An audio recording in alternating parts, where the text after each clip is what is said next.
Let's Go Green, sponsored by EirGrid, managing and operating Ireland's electricity grid for a cleaner energy future. Check out airgrid.ie for more.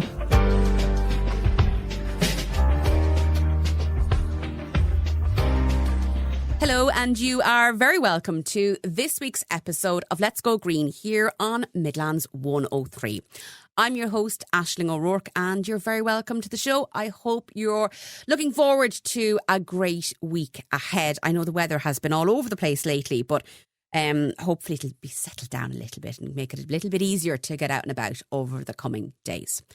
On this week's episode of the show, I am going to be speaking with a Dublin-based fashion designer who is using upcycled fabric to reinvent our clothing and to try and get us to rethink our wardrobes and to actually wear the clothes that we own instead of disposing them in charity shops or in clothing mountains in far-flung corners of the planet.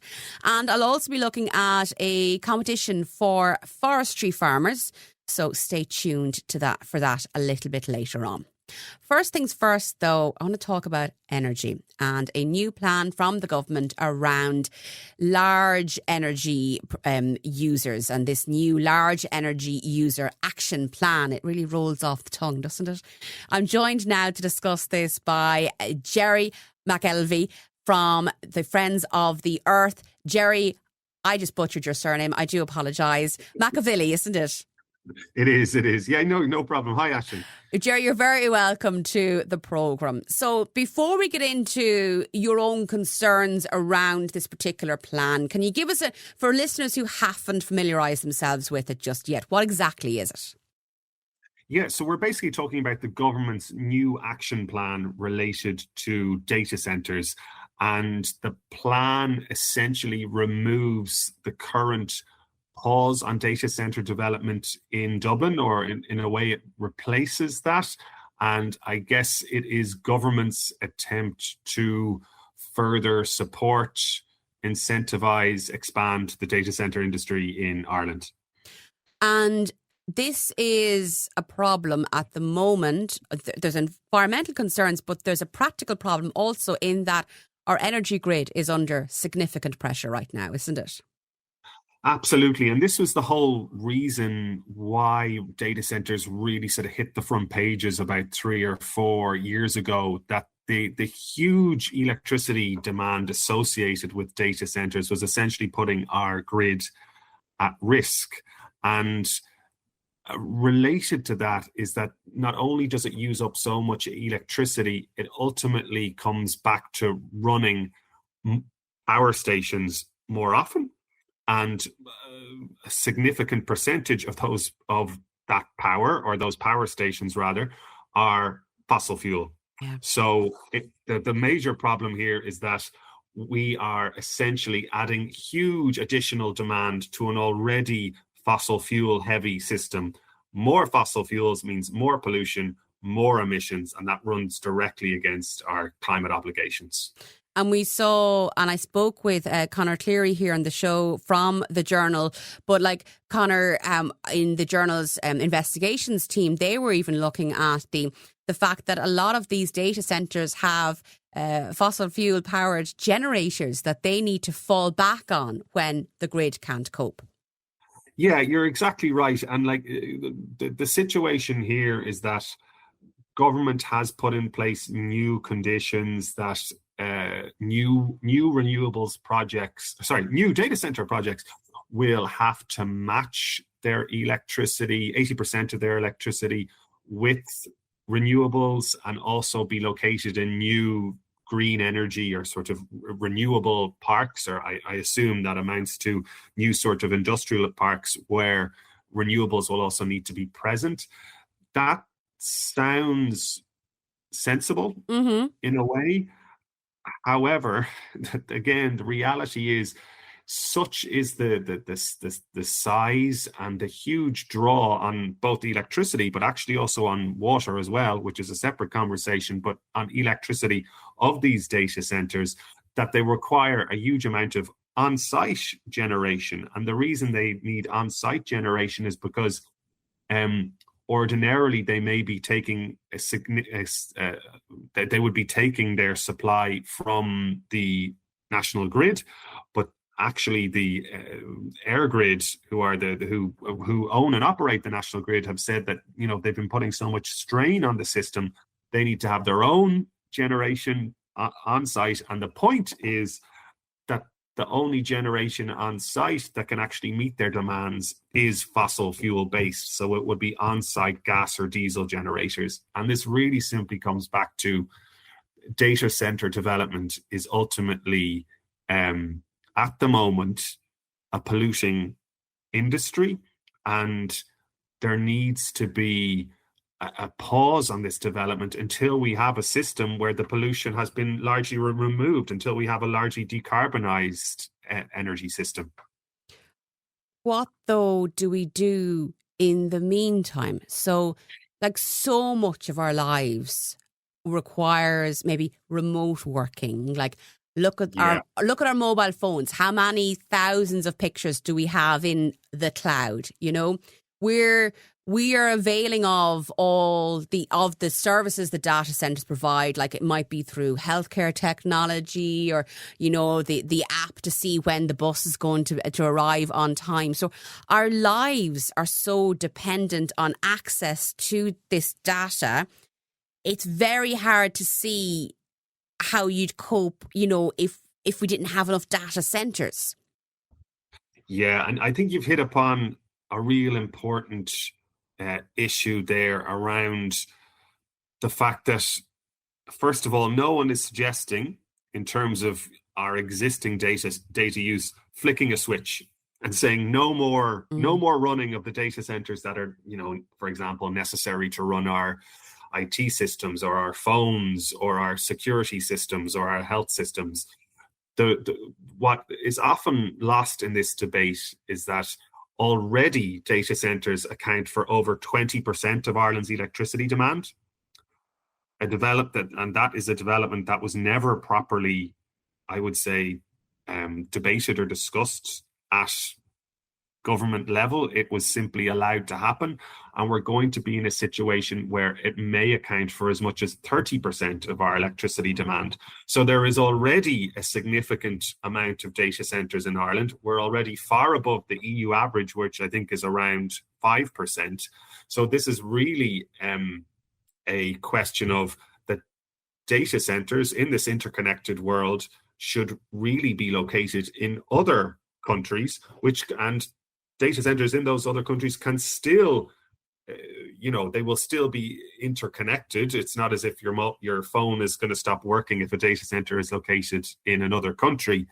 But maybe just the last point to make on that is we also need to much more critique what these data centers are necessary for. Of course, there are situations that I outlined before where they're necessary for running of IT systems, as security systems, health systems. But the reality is, as your listeners will know, data centers do not only hold storage, they also are involved in, the systems that and apps and websites that sell you things, that track your usage, that are much more about advertising, or much more about, and this is the much bigger issue, around expanding AI and expanding AI use, which throws up many more issues because AI, is really problematic for a whole host of other reasons. Okay. What then is the solution? Because we live in a very tech-dependent world, and that, like you've outlined there, that's the reliance on tech is becoming more and more on a daily basis. And AI is now, integrated into most people's lives and workflows. Yeah. Is there, and I'm going to be really basic here, right? If making every data center also have their roofs covered by solar panels and turbines, wind turbines on site, if that doesn't generate enough electricity to power the data center, is there another alternative out there that we should be maybe investing in more research on, as opposed to fossil fuel usage? Like, is there a solution here? Well, I think that's a good question, Aisling. I mean, like at the moment, their demand is so colossal that it does involve them falling back on more fossil fuel use. In terms of like other technologies, there are, other potential options around decarbonized fuels. Even in the US, they've also stated around, potentially linking larger data centers with nuclear power plants or small nuclear reactors. But like, I think the reality here is, in terms of the Irish context, we've reached a limit on what our grid can safely accommodate, and also run up against real limits in terms of our emissions.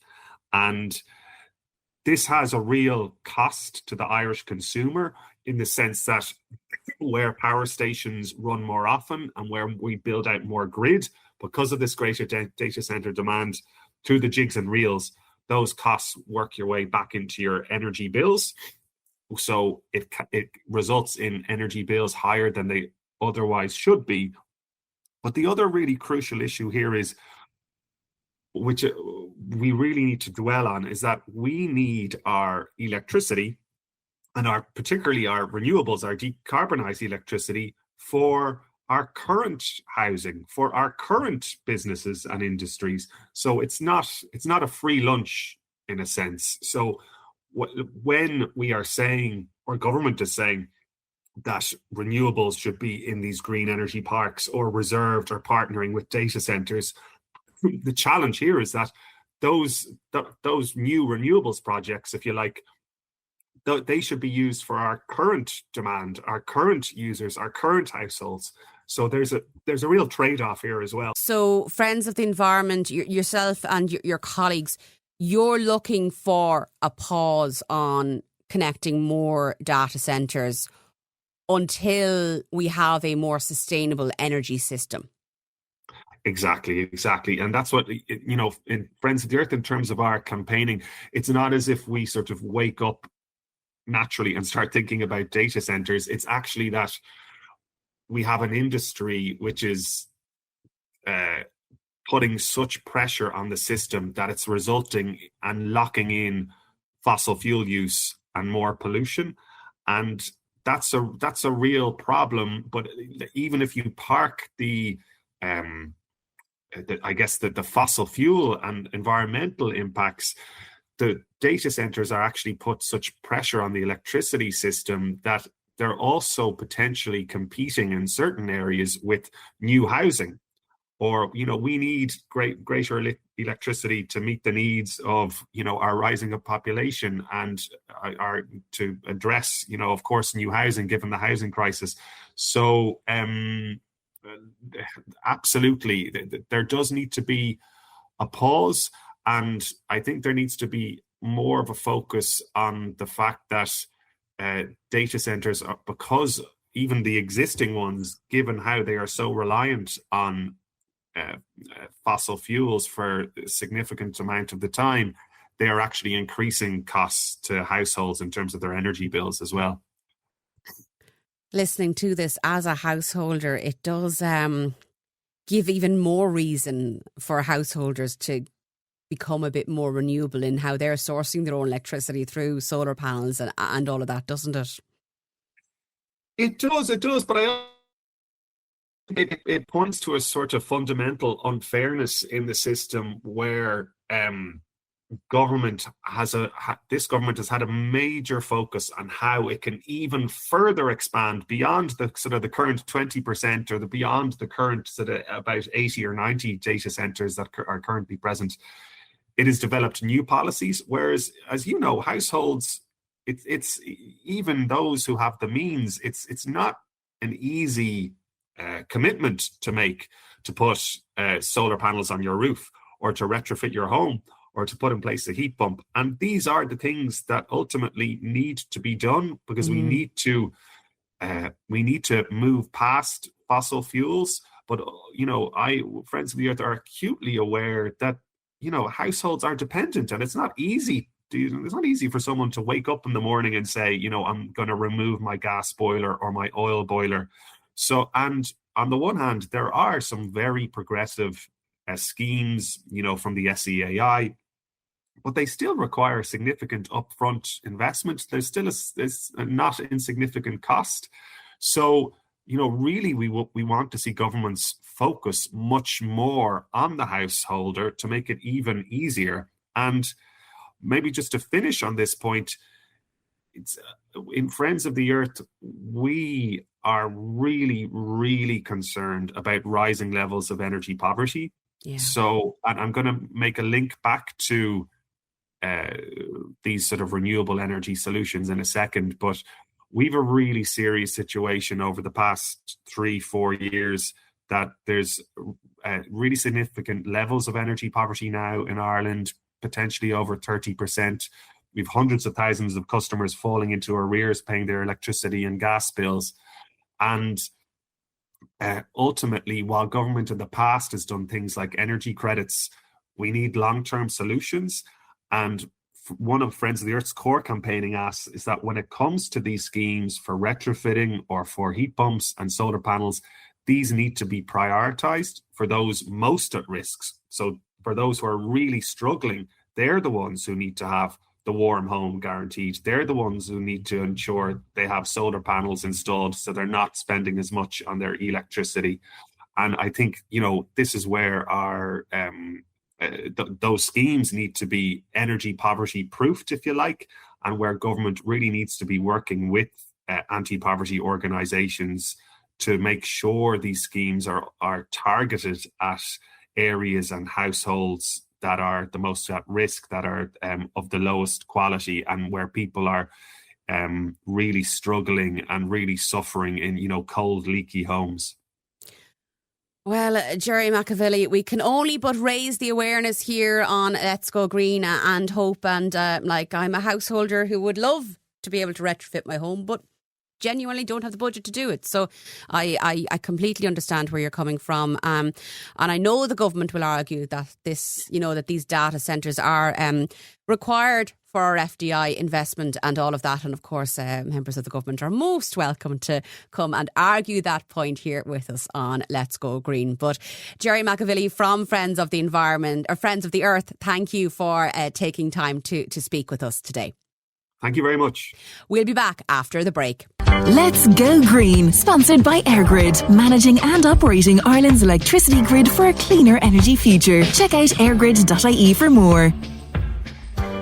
You're listening to Let's Go Green here on Midlands 103. Well, we talk a lot on this programme about encouraging ourselves, to buy perhaps second-hand clothing, to look at maybe charity shops, maybe flea markets, sites like Vinted, to try and really be mindful about the clothes that we wear.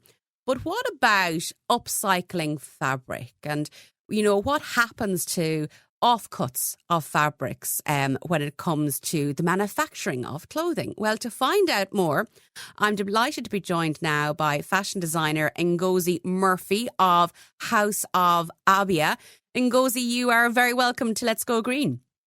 Yeah, thank you so very much for having me, Aisling. Thank you. So, Ngozi, talk to me about the manufacturing process of clothing, because I suppose, for most of us, we don't think too much about it. We get up in the morning, we pick out an outfit, we put the clothes on and we go about our day. But we might be aware that there's a lot of maybe mountains of clothing that's been disposed of, but actually there's waste at the very beginning of the process as well. Yes, absolutely. There are. So what I do is buy upcycle fabrics that are left that didn't make it to the front store or that wasn't used to manufacture clothing. So if luxury brands want 5,000 clothing after production, whatever is left, that's not their business. They usually burn them. Oh, right. Yes, but we are lucky that sustainability has started, everybody's trying to be sustainable. So it's easy to lay hands on those fabrics now. And irrespective of the quality, they don't mind. And so it's a good thing to have those fabrics giving second life. So Ngozi, talk to me a bit more about that fabric. It may be a designer has created a line of clothing. They've picked out the fabrics that they want. But then, of course, if you're maybe cutting down fabric to make a top or a skirt, there's bound to be waste in that process. Yes. Yeah, but I try, what I buy is not remnants of fabric. So it could be end of the line of fabric. So if they have produced, let's say, 10,000 meters of fabric and they need to make 5,000 garments. After making the 5,000 garments, they may have 10 meters of fabric, 5 meters of fabric left. And, they are making a lot. Yeah. Okay. And then you can base your designs all around that. Yeah. So what House of Abia does is buy those fabric before they are being burnt. Okay. Yes. And this also makes our pieces unique because they are one-offs. Most of the fabric are just 10 meters, 3 meters, 5 meters. So you get what you get, and again, my designs are not the same with whatever they've produced. So they are uniquely, personal. Yeah. Is that not very stressful that you're trying to maybe make a new line of clothing or design a dress, but you've only got 10 meters of fabric to use? Yeah, it's stressful because for me, the first stress I found out was it's very difficult to upgrade or to keep posting things on the website. Because you have this fabric today, you don't have it tomorrow. Yeah. And somebody will come and say, oh, can I have this one? It's sold out. It's just one. That's the first stress. But again, you see some fabrics and you fall in love with them. You don't want to, you just want to buy it, even when you may have something that looks like that already. But it starts from the love of fabric, I think. So then what made you go down this particular part of fashion design? Because, it would be easier to just go and pick out meters and meters of fabric. It is more challenging to do it in a more sustainable way. Yeah. Particularly, before now, I'm a travel and tourism consultant. I'm still a qualified travel and tourism consultant. And I had a company back in my country, Nigeria, where I needed, and I was young. I'm still young now, though. But yeah, I needed to look the part of what I do because I was managing travel for the big corporations and the federal government of Nigeria. And with that, I have to learn tailoring to be able to make my own clothing and look presentable at all time. But with this, I also have to make sure I don't waste time shopping over and over again. So finding the right fabrics that won't look old or worn out or, was very important to me. Then moving to London and now Dublin, Ireland, it was also important that if I would do this as a business, I have to provide the same quality I would normally want to wear. And I was lucky to meet an Irish family that told me, why don't you go over to France, spend some weeks or days there, source around, go for fashion events. That's before I started. So I had registered the company and spent like a year trying to find the right fabric. So I wasn't designing for anybody. I was just looking for the right fabric I would be proud of. And when I got the contacts that, yeah, it's possible to buy fabrics from luxury brands, I was, very thrilled, and here we are today. You mentioned tailoring there and being presentable because of the role that you're in. And I think they say that when we meet somebody for the first time, we make a judgment about what we think of the person subconsciously within like the first 3 to 7 seconds based on how they present themselves. So how important is it to you that when your clients or like the people in your life, that they have that the clothing they wear fits them properly? Because it's a challenge for all of us that to find something that you really do feel good in, but that it actually fits our unique body shapes. Oh, that is very important. And I'm talking from experience because I'm referring to my world in the professional environment, and being in the travel business for years. I think is one of the most demanding industries so far. I've seen myself got contracts without pitching without pitching or marketing or whatever. And it's just the way I appear. They say from the bag or from the way someone is dressed, you can decide if they are the decision makers or if they are the workers. So there's no need for women, especially women in business, women, public figures. In fact, generally, every woman, there's no need for you to appear in ways that you will not be confident. And one of the best ways is to alter your clothes or do bespokes, and that elevates everything about you. Completely, it does. It elevates everything about you, and it's important every woman appears the best of themselves at all times. Is it therefore, like, I think sometimes maybe when we go into shops, say like high street shops, we might expect too much of brands in that we feel like we should be able to go into a shop and buy something that fits us well. But from your own perspective as somebody who works with clients to alter and tailor clothing, but also as a designer, like, is that too much to ask of even the biggest brands, given that every body shape is ever so slightly different? I think it's too much to ask. It is too much to ask because in fashion business, we have fast fashion now. And even if a brand decides not to be fast fashion is about turnover and, trying to make sure whatever you produce fits a large range of people.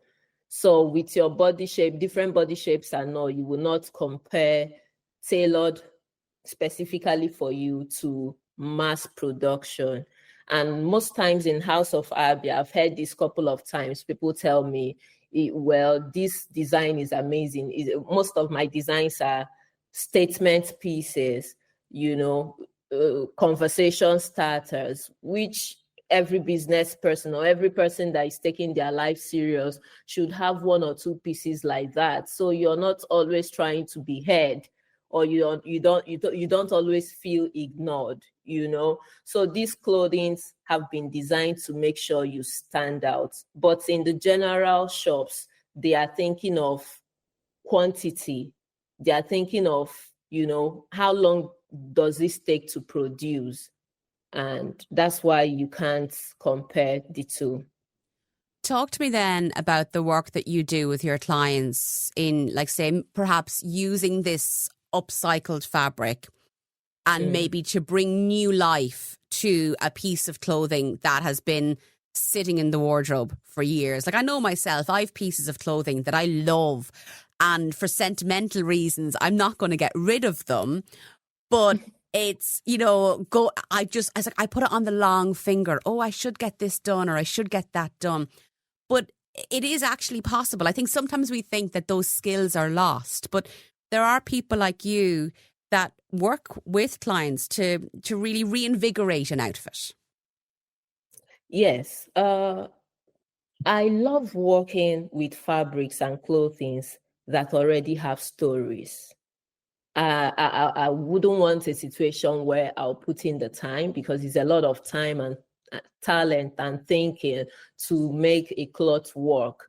I wouldn't like to design and someone dumps it like every other clothing. So for the alteration part, if someone says, oh, I have this to alter, I will listen to understand the story behind it. For example, a client I worked with December, a family. So I altered for their mother, the wife, the husband, and these are pieces they love and they have stories. Like the husband, those clothes were given to him when he was much younger by the mother, and this is his 50-something years. So some of the clothing were 30 years already, 20-something years, and the mother is gone, and he don't want to lose those, so he's been keeping them and wishing, oh no, I don't want to get rid of them, till they met me. And he said, well, I know this is not one of the things you do, but is there any chance? I said, perfect. It has a story. That's me. So I revamped it, I reinforced some of the fabric because they've ripped off, So by the time he saw it, it was quite an emotional time. So those are the things I like working with, something with story behind it, that's something you will enjoy wearing. Well, on that note, Ngozi Murphy of House of Abia, how do people find you if they want to make inquiries? Firstly, you can find me on Instagram, House of Abia. As a tailor, our eyes is always on the sewing machine, so don't expect too much on the Instagram.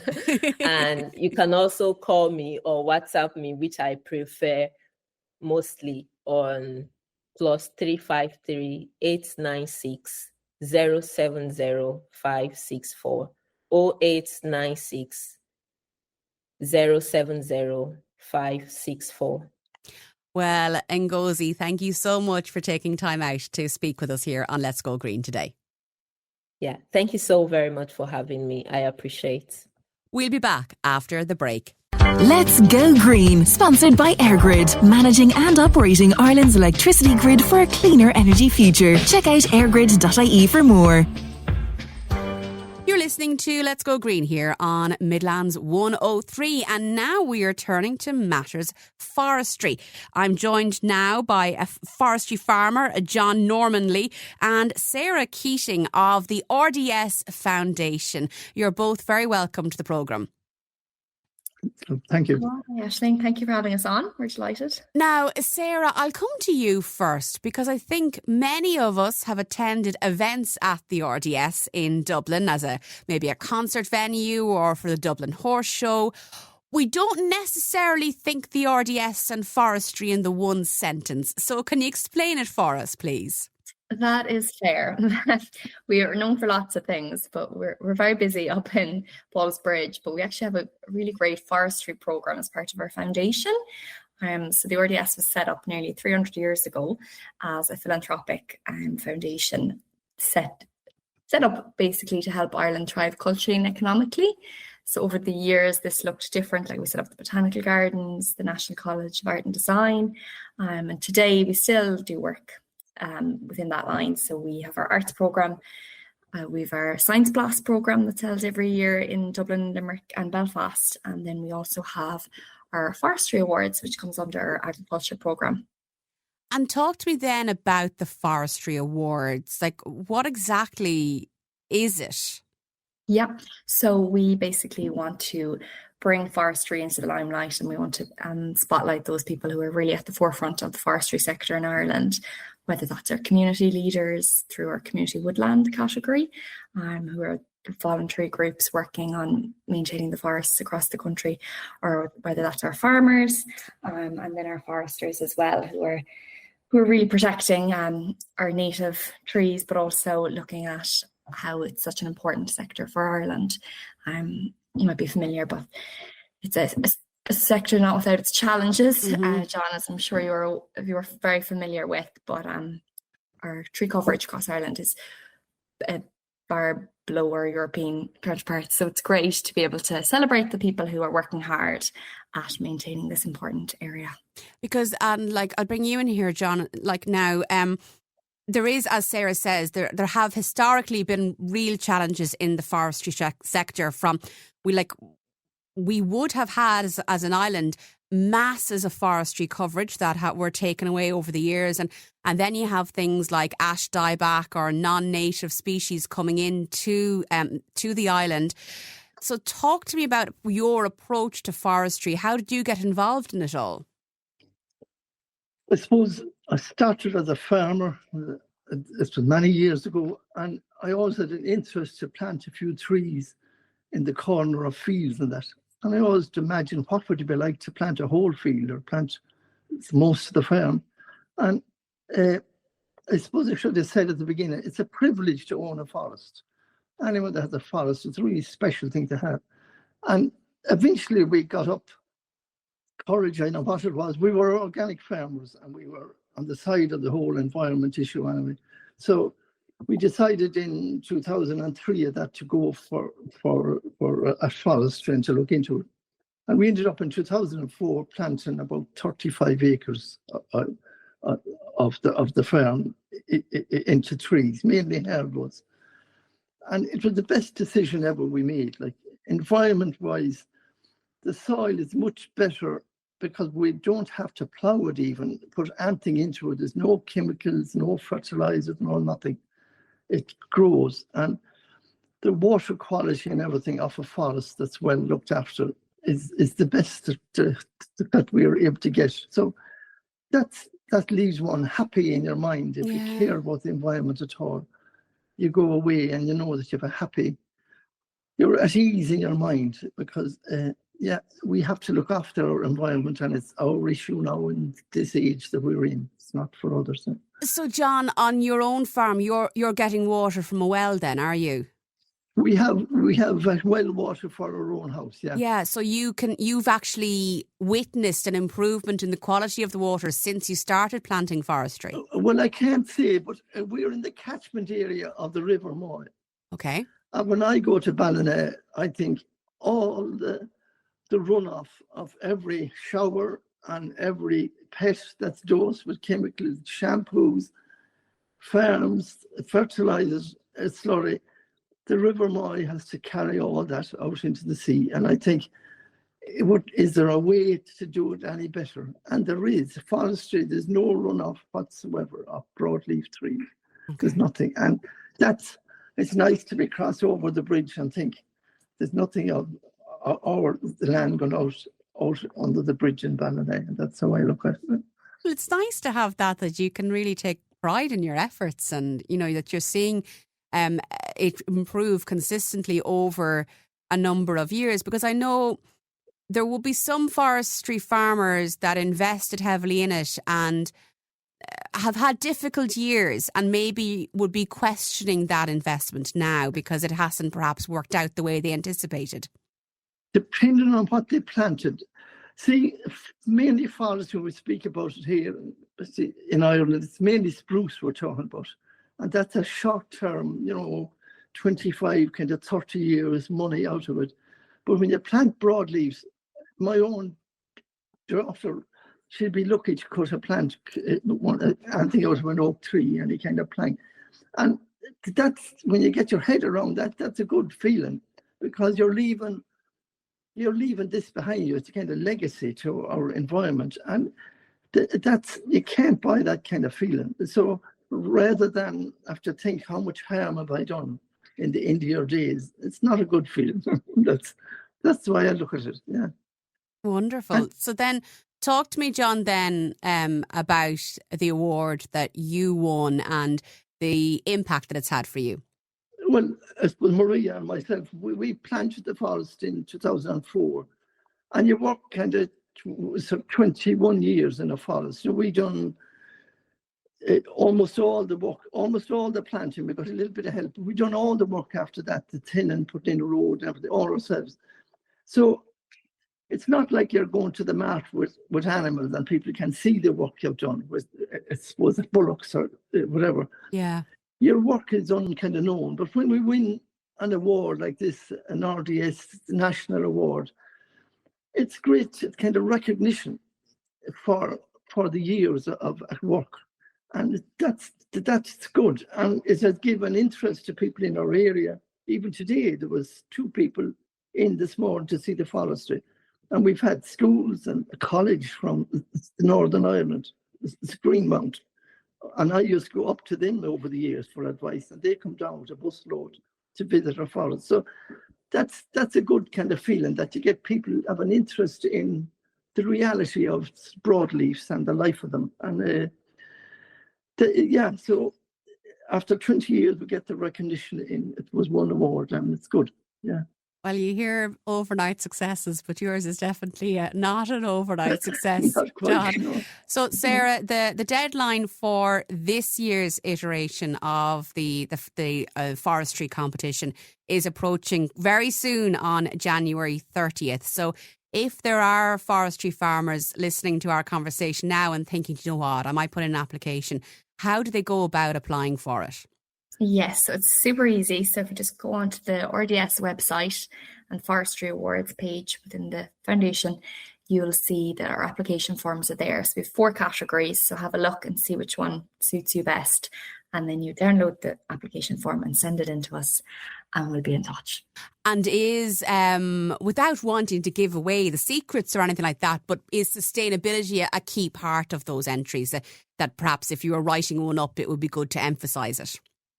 Yeah, well, I suppose everyone kind of working in the forestry sector, they're already doing such amazing work, but we definitely do look at biodiversity and those kind of things. Yeah, so we'd be delighted. But there doesn't need to be super amount of information because our judges do site visits. And so a lot of these, it's great to get on the site and speak with the forester themselves, and they can show the work they've done. So even just some information to give an outline would be amazing. So rds.ie, look at the RDS Foundation Awards under the forestry category and go from there. Yeah, that's it. And the deadline is January 30th. Yeah, 2 weeks from today. And John, would you recommend, because I think sometimes, John, we can avoid filling out paperwork and, oh God, another application form, I'm fed up with doing those. Would you recommend that people do to sit down and put one in? Yeah, excuse me. In my own case, it was my own wife, Maria, that filled in the paperwork. But there's lots of people out there, especially if they work in their own forest. They have the feel for it and they have the grow for it. And there's no reason why they wouldn't be qualified to get to apply and get into this award. And if to win it, there's no reason why they shouldn't. If they work in their forest, I think you can't work in a better place. It's a calm place to work. I work most days in it. And it's kind of living place to work. It's hard to say what it is about a forest, but I believe if you take the measurements of stressed people when they walk in the forest, they calm down automatically. And even in it every day, you still know when I work in the forest, it's so different out in an open field. So, but yeah, for people to put in, there's people with lovely care for forests, and why wouldn't they win it? The same as us. Well, your enthusiasm, John, is infectious. Well, congratulations on being recognised nationally for your efforts in sustainability and in protecting biodiversity with your own forestry. And of course, too, Maria, because we should credit her as well for her hard labour and the application form. But John Normanley of a forestry farmer who is one of the winners of the RDS Foundation Forestry Awards, and of course Sarah Keating of the RDS Foundation. Thank you both for joining us on Let's Go Green. Oh, thank you very much. We'll be back after the break. Thank you. Let's Go Green, sponsored by EirGrid, managing and operating Ireland's electricity grid for a cleaner energy future. Check out airgrid.ie for more. You're listening to Let's Go Green here on Midlands 103. Just a reminder, if you'd like to find out more about the RDS Foundation and the work that they do, you can find out all the details on rds.ie. Then click on the Foundation tab and that'll bring you through all the various aspects of their work, including how to apply for the RDS Foundation Awards 2026.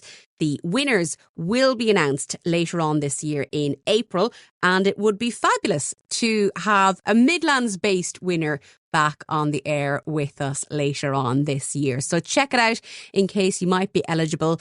The deadline is fast approaching, January 30th. So not too much time, but apparently the application form isn't all that arduous, and it all involves a site visit when you can really showcase your forestry work, your sustainability efforts, and of course your biodiversity planting as well. If you would like to suggest an item for Let's Go Green, please do feel free to get in touch. You can contact Midlands 103 directly. Go to midlands103.com. You can email myself, hello@thecommunicationscoach.ie, or connect with me on LinkedIn and send me a message there. So I hope there's plenty of options there for you to get in contact with us. It is a community-driven programme, and it's something that I'm particularly passionate about, that we answer questions that you might be struggling with, that we feature work that you are doing in your community, and that we recognise the environmental, sustainability and biodiversity efforts that are happening right across the Midlands, and we give you some airtime so that you can raise awareness about your efforts and get more people involved. So please do drop me an email to hello@thecommunicationscoach.ie, and I would be delighted to feature you on the show. Of course, the more listeners we have to Let's Go Green, the better. So if you missed a part of this show, or perhaps another episode, all of the episodes of Let's Go Green since we came on air a couple of years back are all available on midlands103.com. You can also check us out as a podcast on Spotify and Apple and all the podcast platforms. I know there's many of them. But if you're enjoying what you're listening to, and remember, you do get to listen to this for free, and, you know, we do enjoy putting the show out there for you. So as a wee thank you, please do go to your preferred podcast app and give us a rating, perhaps comment on an episode, and even write us a review. You see, it all helps to spread awareness about the show and bring the show to other potential listeners on the various podcast apps. And it'd be a way to say thank you to us for bringing the show to you each and every week. And I hope you don't mind us asking you to do that. But we want to keep the show on the road, and the more people that listen, the better. So please do keep tuned in to Let's Go Green here on Midlands 103. And as I said, if there is something that you'd like me to tackle on the show, get in contact. I would be absolutely delighted to hear from you. I'm afraid that is all we have time for on this week's episode of the show. Have a great week. We'll be back same time next week with another episode of Let's Go Green. But I hope you have a great week. Stay safe and stay tuned to Midlands 103. Let's Go Green, sponsored by EirGrid, managing and operating Ireland's electricity grid for a cleaner energy future. Check out airgrid.ie for more.